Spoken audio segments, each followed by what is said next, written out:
We made it. It's Friday, April 22nd, 2022. We're looking for a new producer.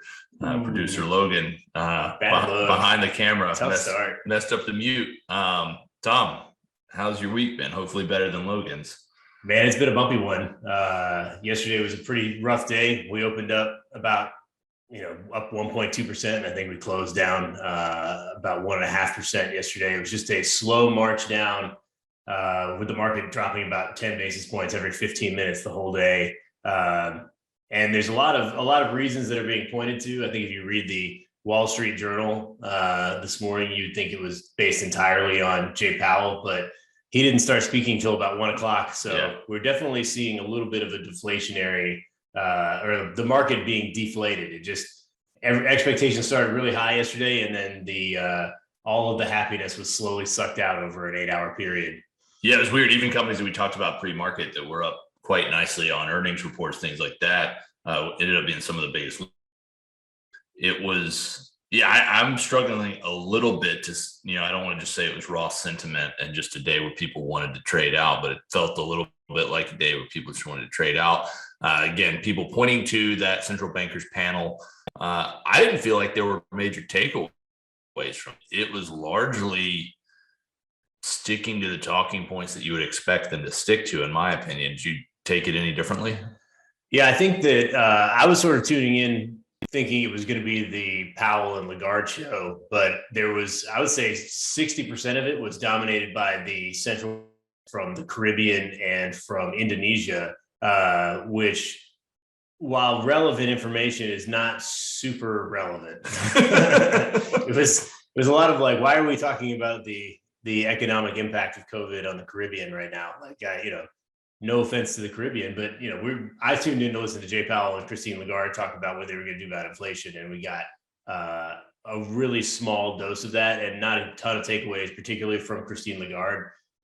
She really wouldn't commit to anything. She basically was doing the Powell dance of last summer, which was, we're going to keep looking at the data and maybe make a decision, but they kind of pushed her a little bit on the potential for a July rate hike for the ECB, but there wasn't really a big takeaway there. Jay Powell, on the other hand, was a lot of the same kind of information. He said that a 50 basis point raise was likely, which I think we all know by now. It's pretty much a no duh situation. If he really wanted to say something, he would have said that a triple rate hike was on the table. That would have moved the needle, and I think would have caused the gyrations we saw in the market if he was really the one who was pushing that. But couple quotes to go through. He said it was appropriate, in my view, to be moving a little more quickly. They said they were going to definitely formally announce the balance sheet runoff / shrinking plan at the next meeting.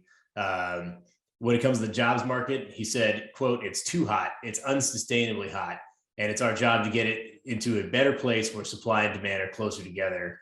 And I think the read through there is that the rate hikes in his mind are going to be a wage growth dampener. We're seeing record wage growth, which of course pushes through to inflation. And so if he can basically say, hey, if we can just squash the jobs market, we can slow things down a little bit.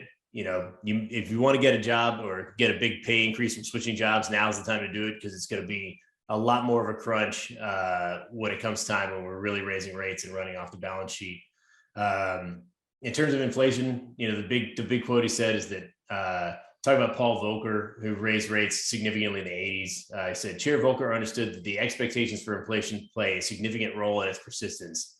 He therefore had to fight on two fronts, slaying, as he called it, the inflationary dragon, and dismantling the public's belief that elevated inflation was an unfortunate but immutable fact of life. So basically, his goal is to say, if we all think inflation is happening and everyone's worried about inflation, it's the only thing on the news, it's going to continue to persist as a function of everybody making it exist. People are going to be scrambling to buy stuff because they're afraid that it's going to go up in price, and that's going to continue to push prices up because demand is going to be high. And I think that quote is a pretty aggressive one. I think of all of them, I don't think a lot of people are saying anything about it. I thought that was the one takeaway for me, that Jay Powell is basically saying he's going to crush demand. He's going to crush demand for changing your job to get higher wages. He's going to crush demand for goods and services. And I think that's going to bring inflation down, but I think it's going to be particularly volatile in the meantime. And so even though the market started to fall well before he started to speak, I think this didn't help towards the second half of the day because people read through on this and thought, man, that's pretty grim stuff. The only other takeaways I really had was that the IMF announced that they were cutting their global economic growth expectation. At the beginning of the year, it was 6.1% for the entire globe for 2022. It's now all the way down at 3.6% for the year, which is down even more significantly from when they announced in January that they had cut it to 4.9%. So we're continuing to see, slowly walking back growth expectations. And I think that's because everybody on that panel was saying, we got to get inflation under control. And the only way to do that is to squash demand. Yeah, the thing that's interesting to me about him harkening back to Volcker, at least in the public narrative and in conversation, whether it's with clients, the narrative on the news, whatever it may be, I don't feel like there's an overwhelming sentiment that people are viewing inflation as an immutable fact of life.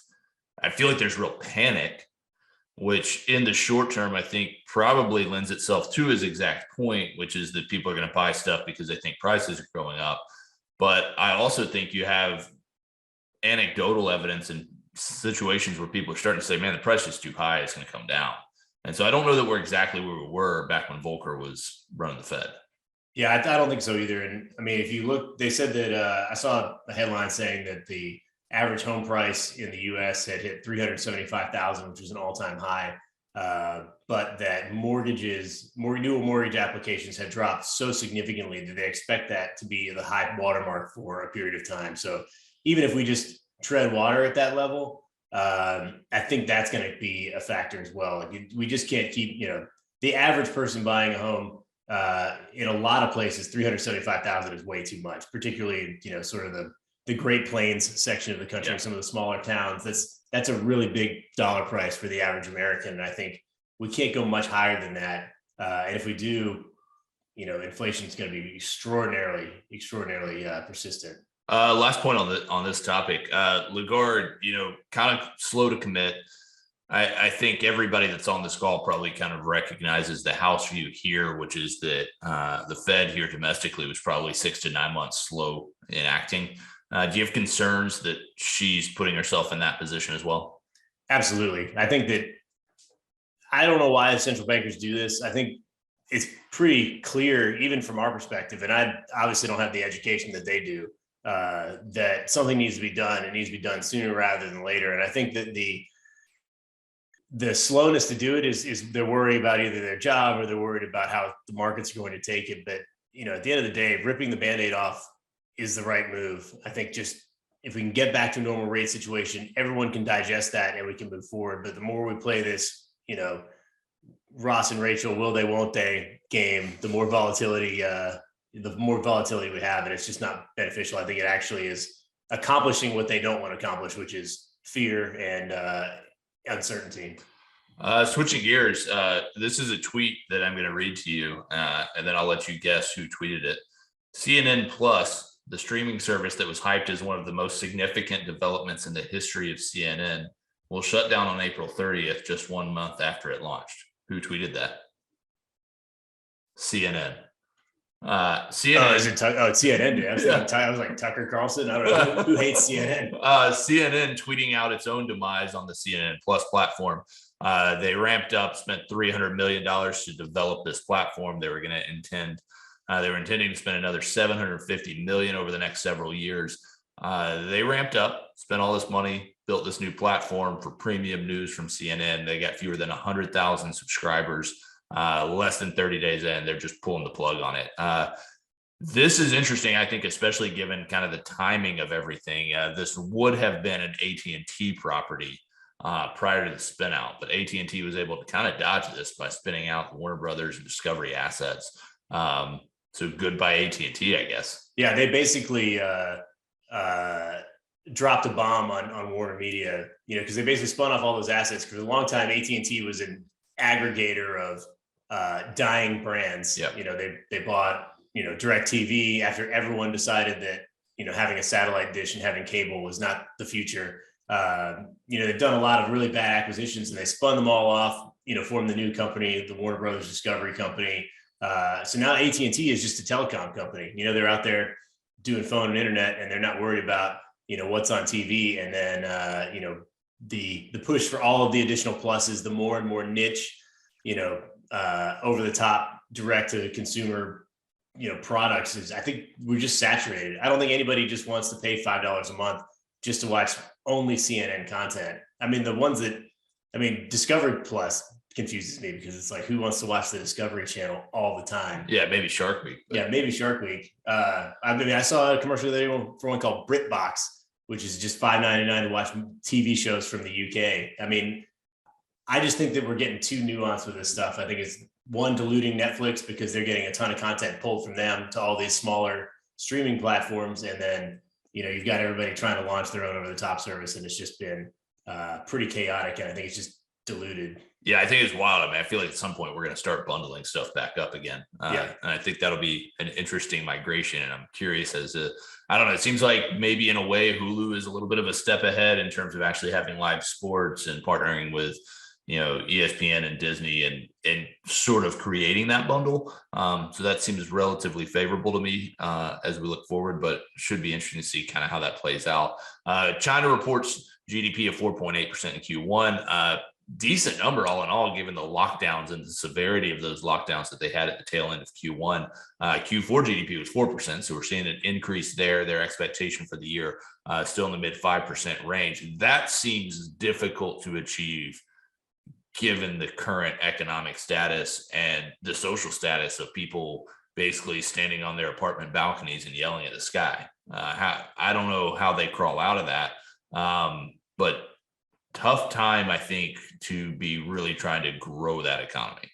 Absolutely. And I think that the takeaway too is, if you really dig into the numbers, industrial production and retail sales slowed significantly in March. As the lockdowns started to take place, we're looking at 7.5% growth in industrial production and close to 7% in retail sales. And those both got cut almost in half in March. So they were really ramping up, and then they decided to, lock down 400 million people for the month of April. And I think that alone, I think, puts that 5.5% GDP number in jeopardy. I just don't think you can accelerate out of, basically the population of the United States being locked down for weeks and weeks at a time. And of course, their retail number, or their real estate numbers are also looking very weak. Home sales were down 25.6 year over year. What exactly is driving that is sort of tough to say. I'd be lying if I said I was very, very up to date on the home sales and the real estate market in China. But my guess would be, rising interest rates, inflation really causing a slowdown there. And I think that's probably going to be a major driver in them not hitting that goal. Verizon reported earnings, relatively soft numbers. EPS came in lower than it was a year ago. It came in at $1.35 versus $1.36 in Q1 of 2021. Revenue, up 2%. I think that's relatively in line with what we expect from a company like Verizon. Net income of $4.7 billion, down from where they were a year ago, facing some cost pressure, obviously, in there, guiding towards the lower end of their expectations. So when you think about how companies give guidance, they typically give ranges. And what you like to see is ideally the ranges move up. But if nothing else, as we go, from Q1 to Q2 to Q3 to Q4, you like to see people matriculate higher and higher up on that range. So when you are further into the year and you narrow guidance to the lower end of the range, that's usually not received real favorably. Stock is down about 2%. Again, some interesting acquisitions and then divestitures by a traditional telecom company. They're dumping Yahoo and AOL, very, very popular internet brands of 20 years ago, and they're selling them to Apollo for $5 billion. So 90% of them. I always wonder, when you sell 90% of something that you bought for a much higher price, why do you keep 10% of it? I think you hope that maybe whoever buys it does a better job and you get some sort of return on investment. But I think they're seeing the writing on the wall with AT&T, which is, the move is not to become a conglomerate of media. I think everyone thought content 5 years ago, and now you're seeing AT&T saying, we want to sell cell phones and we want to provide cell phone service. And I think Verizon's moving that way too. They don't want to be in the media game. It's become a landmine or a minefield, I suppose, especially when you look around the last couple of weeks. Early last week, we talked about at the macro presentation, we talked about the resurgence of the service portion of the economy. American Express certainly seeing that and seeing that in spades. Travel and entertainment spending was up 121% on an exchange adjusted basis from a year ago. They're at pre-pandemic levels globally on those categories for the first time in a long time. So that is positive in terms of just things getting back to normal. I don't think it's necessarily surprising. Revenue came in above the expectation by a small amount. EPS came in a good bit higher. Expenses are climbing, as you would expect, not only as a byproduct of them having to issue their own debt and finance these things, but also as an impact of wage growth, all of those things. They reiterated guidance, and yet they're down about 2.5%. So, Tom, what's your read? What's the market interpreting from American Express's earnings? It's kind of hard to say. I thought they hit it out of the park. I mean, they added 3 million new cards in the first quarter. There was a record month for Delta partnered cards. Millennials and Gen Z growth were up 56% and 30% year over year, respectively. So I think what you're seeing is a new generation of people are getting into that aspirational card market. It's always been a little bit of a higher credit quality, a higher level of consumer versus something like a Discover card where anyone can get one, and the interest rates are significantly higher. I think the concern is the total expenses number being up 34%. They also exceeded their expectation in how much they had to pay out in rewards. And I think some of that is, anybody who booked a flight on Delta over the last couple of years probably has a credit because it got canceled during the pandemic. I know I've got, miles that I could use that I haven't used because I don't have anywhere to go. But I think that there's a big balance there that people are going to start drawing down over the next couple of years, which is probably going to be a headwind for them. But the secondary piece, I think, is American Express is a little different than other credit card companies. Most, take a transaction fee, and that's really the way they get paid, somebody like Visa, whereas American Express actually creates the debt that is their card. So they try to make money in a number of ways. So they make it on the transaction, they make it on the net interest expense that they make on lending money by issuing CDs at, call it 2%. And then they lend that money out on the cards where they're making, 12 to 17%, and then they're making the interest there. And so the whole complex of American Express's business model is really affected by interest rates. And I think that expenses number going up 34% is a read through for everyone saying, hey, if interest rates go up, it's going to be tough for them to lend money short at levels where they can make a lot of money by lending to cards. And so either the interest rates on their cards have to go up, or they've got to get a little more creative on how they generate the money to be spent there. But I think that's the read through. But I thought they did really well. I think this is probably an opportunity to add a little more. It's just they're unbelievable operators, best in class in terms of the credit card space, I think. Yeah, I echo that. And for those out there listening, if you're like Tom and you're sitting there and you've got points or certificates you can use for unused flights from the pandemic era, the good news is we do have somewhere you can go. He's not here, but I'm sure he wouldn't mind me sharing this. Ben's getting married in Scotland in September. If you have questions, need details, things like that, just reach out to me. You do not need to RSVP. You don't even need to tell him that you're coming. I think he would be real pumped to see everybody that's on the morning calls. Just show up. Don't get him a gift, anything like that. We can maybe even organize a little morning market briefing tour of Scotland. We can all get, a little chalet wherever we're staying. So it'll be a great time. So you're all invited. He's too humble to do it, but I'll do it. So Scotland, sometime in September. I can't remember the date, but it's on a Wednesday. It is a midweek wedding, so you'll have to miss some work. But we're gonna wrap it up there. We'll be back Monday. We hope you guys have a great weekend, and lots of earnings coming through next week. Continuing to watch the economic data that pours through, and should be pretty busy. So we'll talk to you guys then.